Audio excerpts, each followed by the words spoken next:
So hi all, here we are with game development with Unity 2D part 3. This time we'll deal with GUI, that is graphical user interface.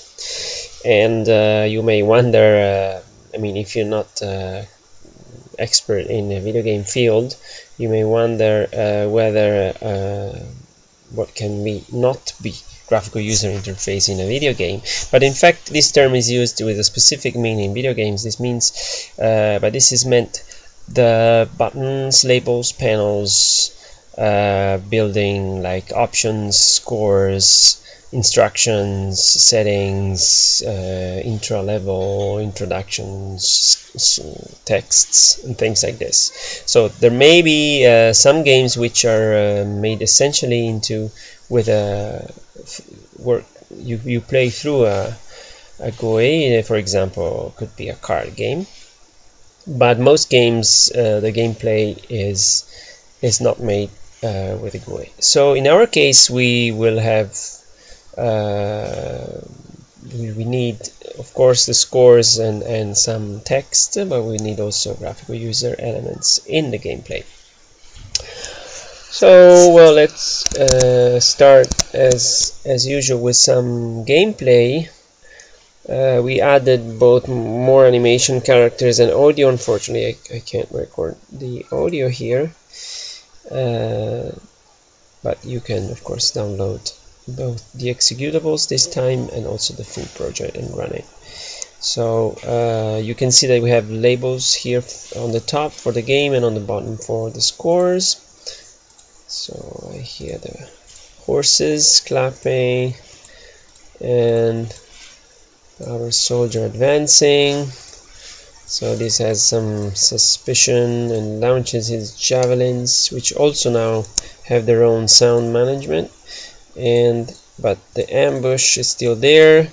We have new units on the top, these fanatics, which are strong in attack and weak in defense as they fight naked.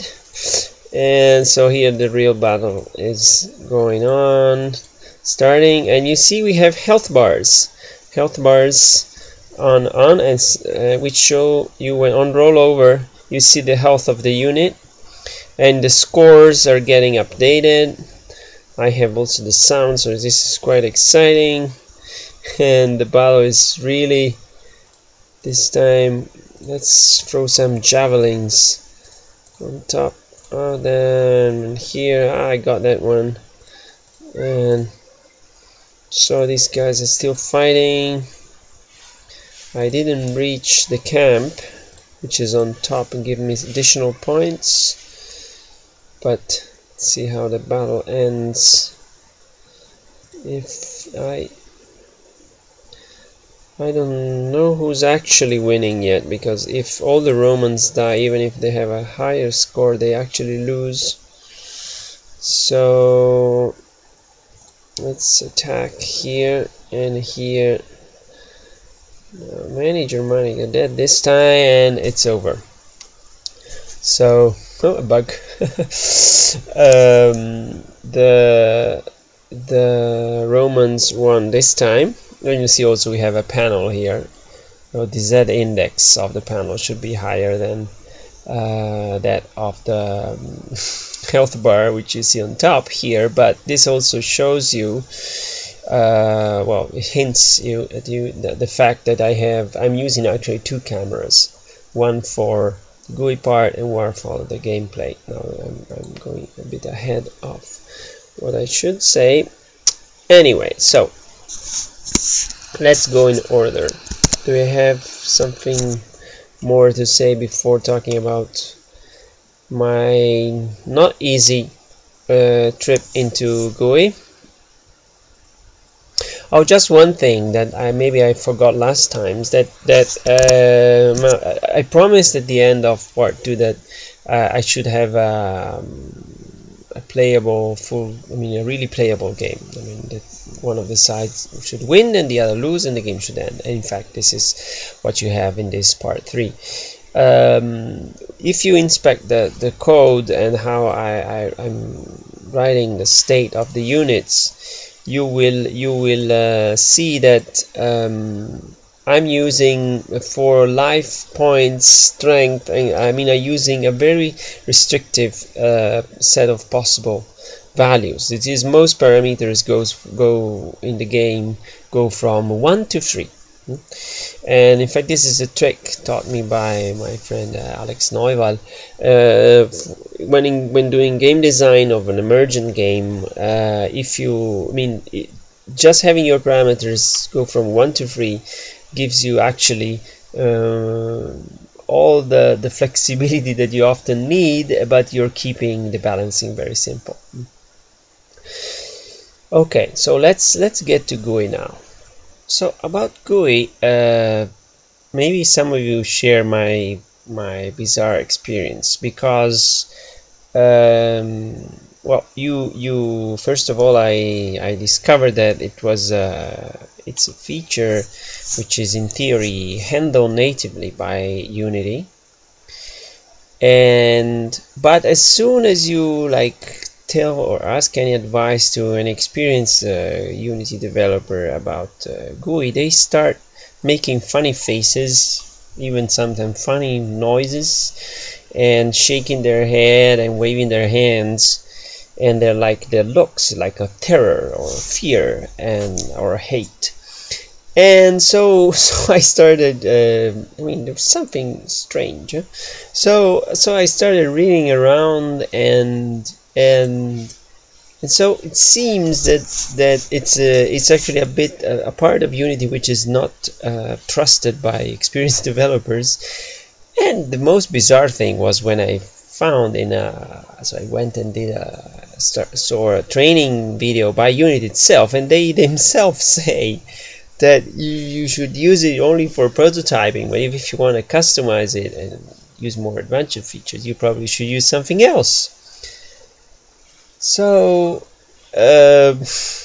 well, I did try anyway to use it, and I wanted to have, so of course, the scores, and I wanted to have a label which should not interfere with the gameplay, but should be a form of a health bar. So either a health bar or just a number tell me what was the health of the unit.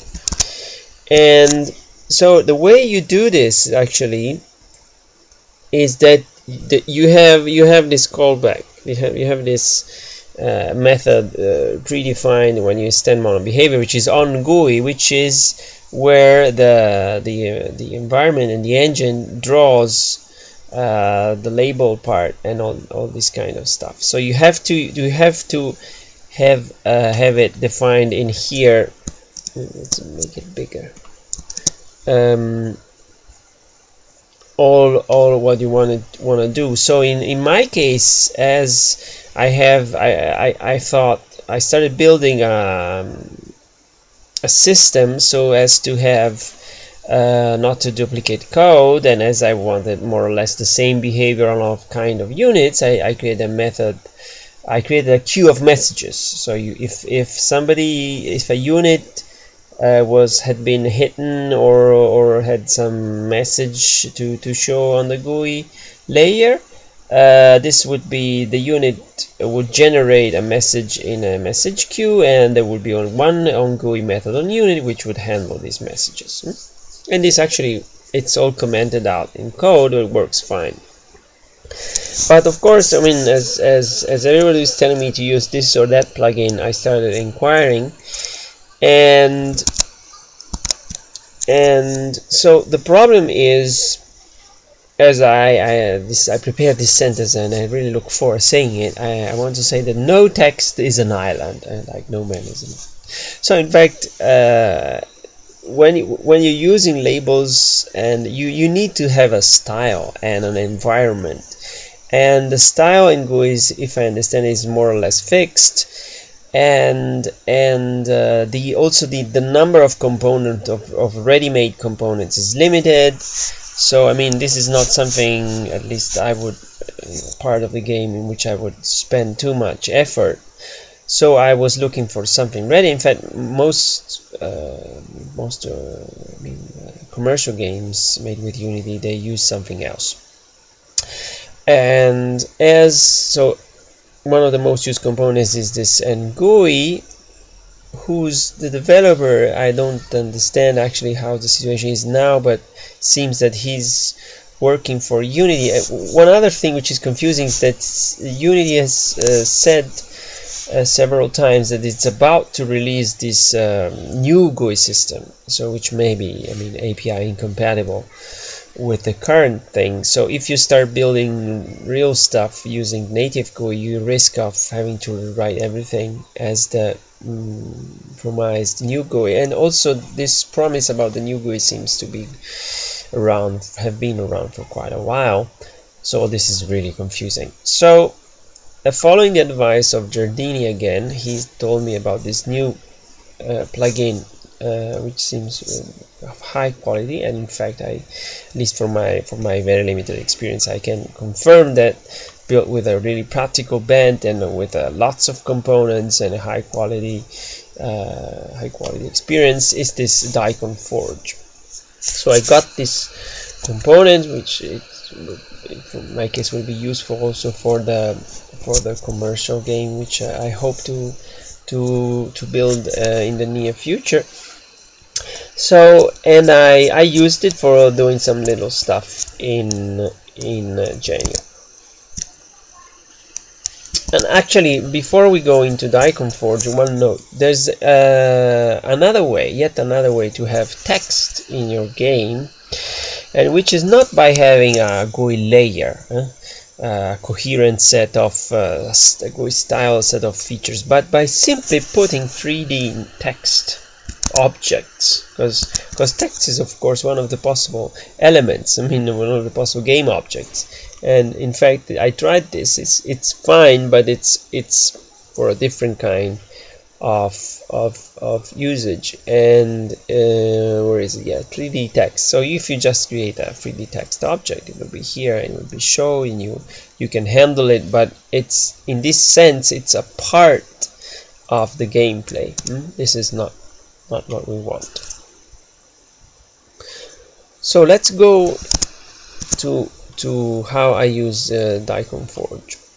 And as this is a two-camera approach, this is actually, they told me, the friends that have used GUI, this is quite similar to several other GUI plugins. So from the conceptual point of view, what we see now is valid also for other plugins.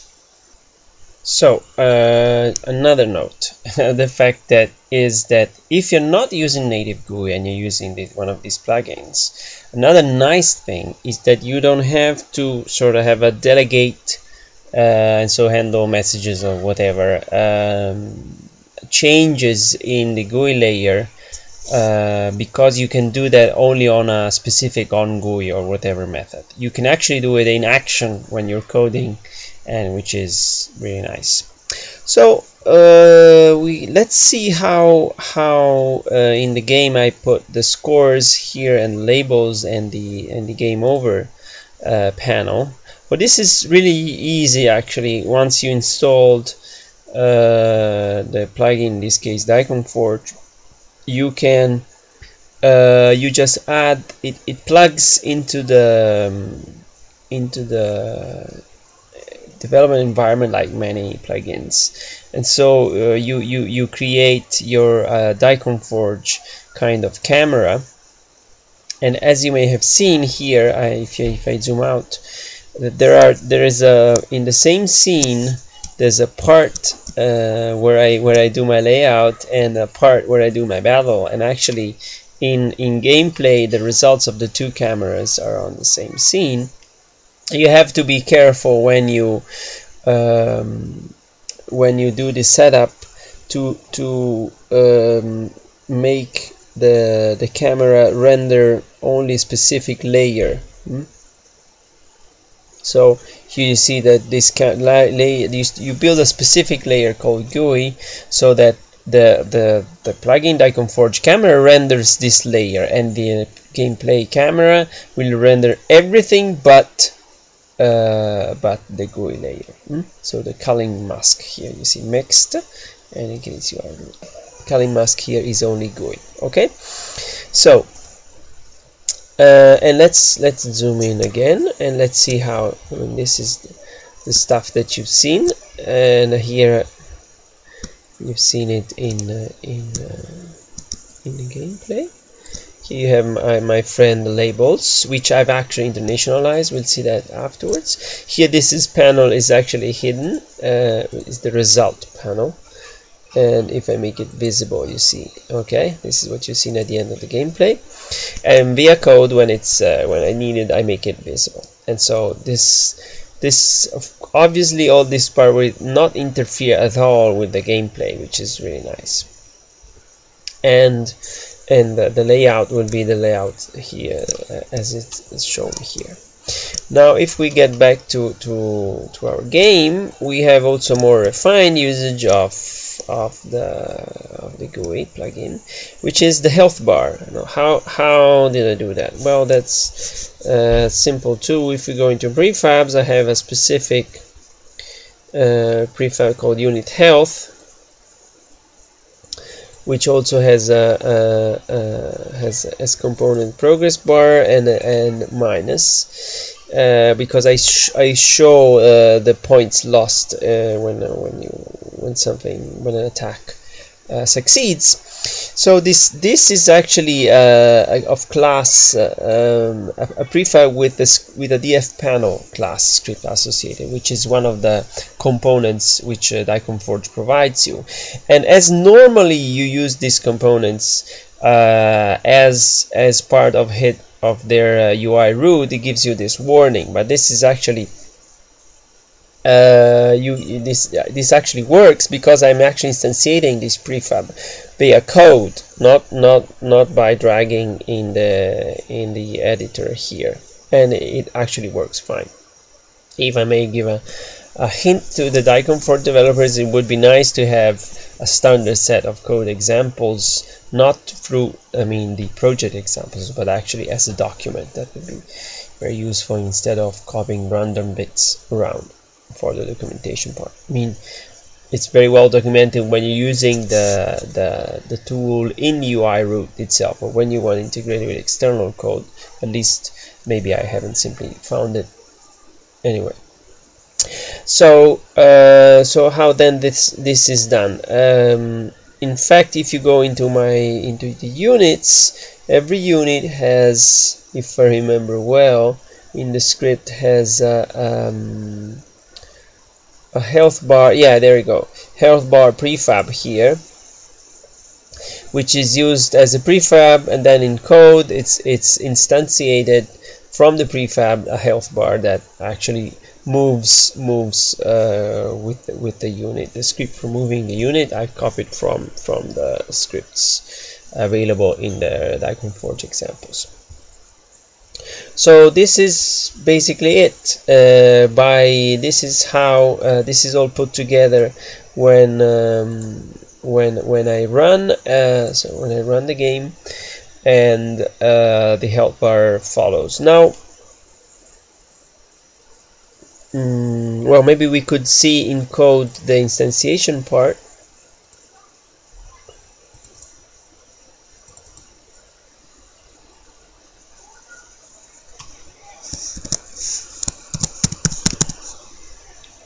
And here it is. So we find the GUI manager, then we instantiate a health bar, and we set up the health bar with the values, the health of the current health of the units, and then we search for it and update it when necessary. Okay, now another nice feature that you find in the project is the fact that I've internationalized all the text. So you find a useful class called I18N, so for internationalization, which has very short translate methods that and loads a dictionary on startup. In this case, I hard coded it written here, but of course in production it would be simply loaded from a file, but that's trivial. And In this case, I've added the English translations of the labels, and then you have very nice methods which you can use in code to call the internationalization. Of course, the internationalization has to be parametrical, so that is, if you want to say the unit has 5 health points left, this 5 is a parameter to the translation. If you say in French, l'unité, il y reste 5 points, and so on. So the 5 in the text, it could be a parameter, and more than this, you have the name of the unit. So in this way, you're writing your correct internationalization code. So how to use it? Well, it's very simple. So if you go here and you see, if I saw this are commented out because we're the old on GUI calls, but if I where is it used? It's used in our friend battle scene manager, and here like the labels. You see the labels, what's written in the label, Roman score, I'm passing Roman points, and then it's calling the translations. And the same in the check winning conditions, and this gives you a complete solution for the internationalization. Another little thing I learned was that the fact that the javelins, I mean, the sound connected to the lifetime, the audio connected to the lifetime of the javelins was too short, because the javelin, I mean, they don't live not even for a second. So when I wanted to delay the destruction of the javelin in order to play at least some of my kids' audio effects, so somewhere, yeah, I used the yield. This yield return new wait per seconds, which is the C# way of handling delay. In this case, I mean, in this case, the callback function is wait per seconds, but you could have other kinds of usages. But here we're interested in this. Is there anything else? Well, one thing. Oh yes, interesting thing is a question came. I've seen it in Reddit. Is the fact that somebody wanted to make a simple strategic game turn-based. In fact, if one starts from this game, it's real time, but in a very loose sense. It would be really trivial to make it turn-based. You just have to somehow suspend the listening to the on-click events. So if you start from this code base, you can fork it and make it turn-based. Maybe we could do that in the future. Then a note. This time, unfortunately, if you download the project, it won't be complete because it lacks the Daikon Forge, which you will have to download separately. I tried to integrate the free version of Daikon Forge, but it's actually lacking too many features. So at least for this case, you need that. But of course, inspecting, you can inspect the code, and has many useful things independently of the Daikon Forge part. And for next time, I think I'm gonna explore a bit the AI. So making the game better by making the units that you're not using, both your units and the enemy units, somehow behave a bit more smartly and independently. So hear you soon, and of course, to get news not only on this tutorial but also in general game design, you can follow me on Twitter. See you soon, bye.